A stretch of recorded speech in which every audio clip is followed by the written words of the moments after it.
Hey, Cherokee Trail, we're back for the third chapter in Insignificant Events in the Life of a Cactus.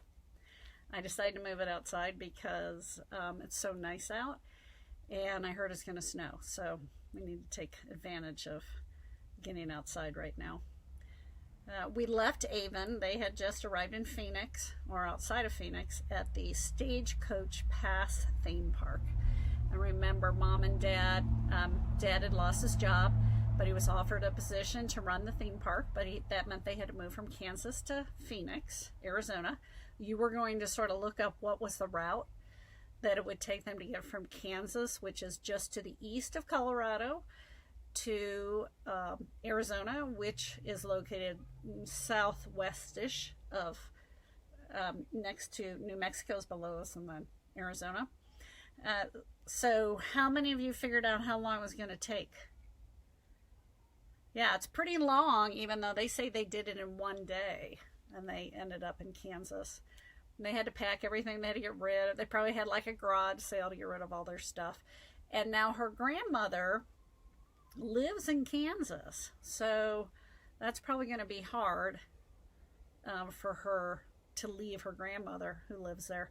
Now, there was another interesting point that a little bit more information that they told us about Avon. Do you remember what it was? It was when Dad said, "You remember we used to live there, or you lived there before." Well, she was born there, and she was adopted. Okay, so she was adopted by her mom and dad, and they're going back to Arizona, and she was born there. So that's a new bit of information about Avon. And does it sound like she has any brothers or sisters? It doesn't. At least if she does, we don't know about them. They haven't mentioned them, and if she does, they must be quite a bit older because they must not live at home. So she's 13, and she's moving to Phoenix, and she's going to have to start a new school. So this is chapter 3. Okay. We parked in the large dirt parking lot and got out of the car. I squinted from the bright, hot sun. Had the sun been this bright in Kansas? I didn't think so. I looked around. I'd never seen so much brown before. Not a patch of grass anywhere. Did grass even exist in Arizona? Again, I didn't think so. We walked over to the compacted dirt toward the entrance, which wasn't closed up, even though the park wasn't open yet. I guess they weren't too worried about people sneaking in. A lizard skittered across the dirt in front of me, and I jumped back. The dirt never ended. There were no sidewalks or grass or paved anything at Stagecoach Pass. Just dirt and old wooden buildings with old wooden steps and old wooden porches that looked like they might collapse at any time. "Good morning," a cheerful gray-mustached man greeted us from one of those porches. He wore a cowboy hat and held a mug of something steamy. "Coffee? In this heat?" "Good morning," Mom and Dad said at the same time. "Nice to see you again, Gary," said Mom. I looked at her. "He's the one who interviewed us," she whispered to me. "He's the accountant for the park." Gary walked down the steps. "And this must be Avon." I gave Gary a polite smile. He seemed nice enough, even though his gray mustache was awfully pointy. "Well," Gary said, tossing his coffee on the dirt, where it dried in about 2 seconds. "I bet you're tired after your long trip. I'll take you up to the apartment." As we trudged toward our new living quarters, which were apparently located right over the steakhouse, Dad asked, "So when do we get to meet Joe Cavanaugh?" "Oh, no one ever meets Joe," said Gary. "Not around here much." "That's strange," said Mom. "A business owner who doesn't visit his own business?" Gary smiled and tilted his hat at her. "That's why Joe needs good managers, ma'am." Mom and Dad had described the apartment as a cozy but humble little place. They weren't kidding about the cozy, or the humble, or the little. Gary and a few other men from the park, all dressed like cowboys, carried our stuff up from the car. After Mom and I finished putting away my suitcase of bare necessities, she said to me, "Why don't you go out and explore, honey?" "What's there to explore?" Tons of stuff, she said. There's a gold mine and a gift shop and a museum and a soda shop. You could get yourself an ice cream. She looked at her watch. It won't be open for a half an hour, though. So I went on and explored for about 5 minutes. The heat got more and more intense with every second until I was forced into the air-conditioned museum.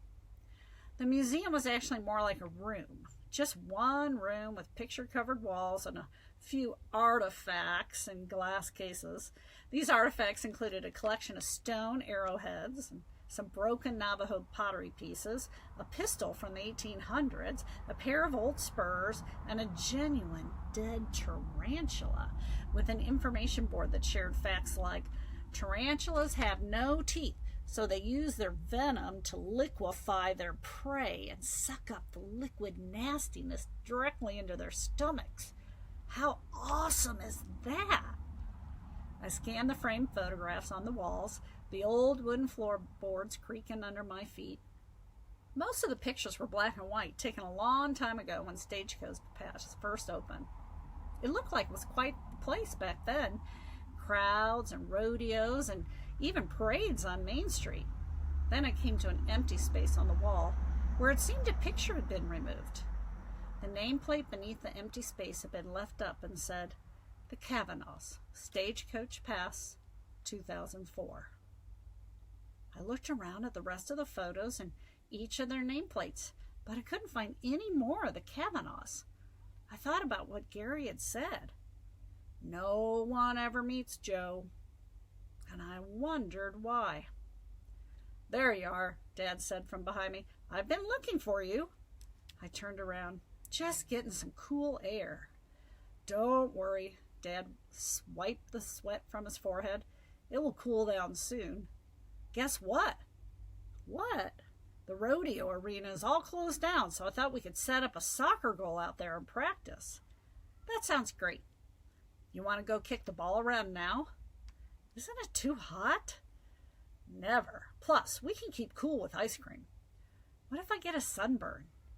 "They have sunblock in the gift shop." I smiled. "You have an answer for everything, don't you?"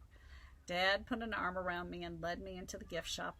"Of course. Didn't you know? That's Dad's know everything." I snorted as he picked out a small tube of sunblock from a rack. "I'd like to be there when you tell Mom that." Okay, chapter 3. Oh, we found a little bit more information out.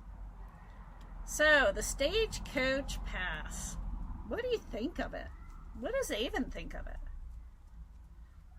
Yeah, seems like it's sort of maybe run down. Hasn't been used in a while.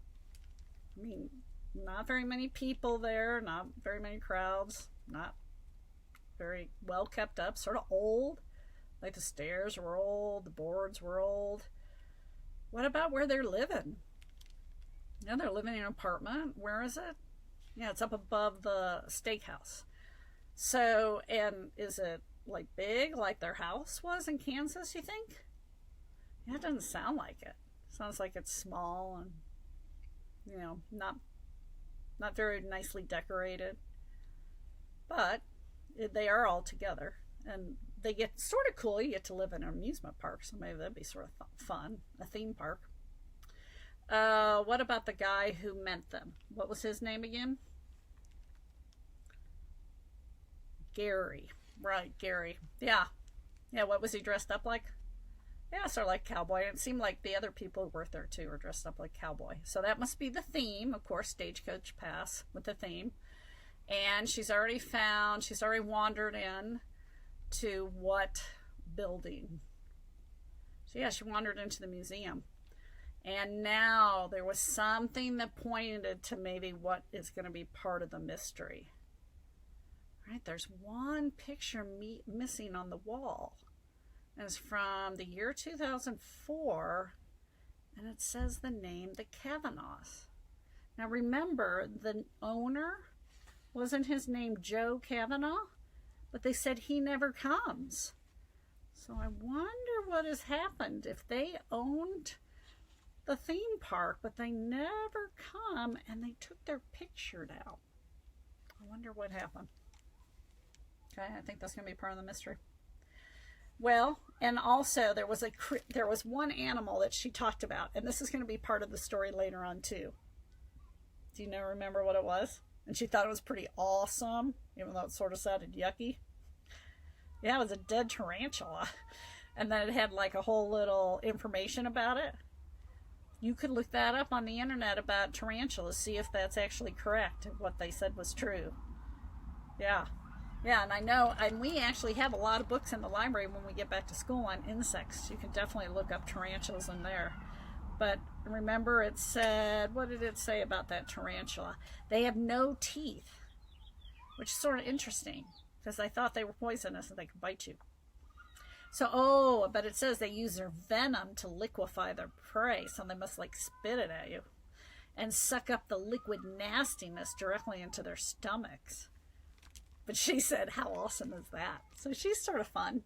She didn't get turned off about like sort of gross stuff, so she sort of likes it.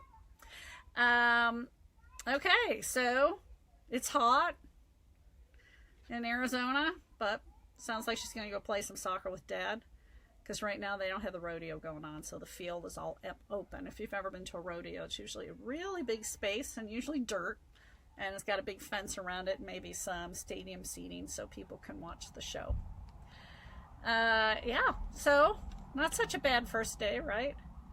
Okay, 3rd chapter down. Make sure to check the links out.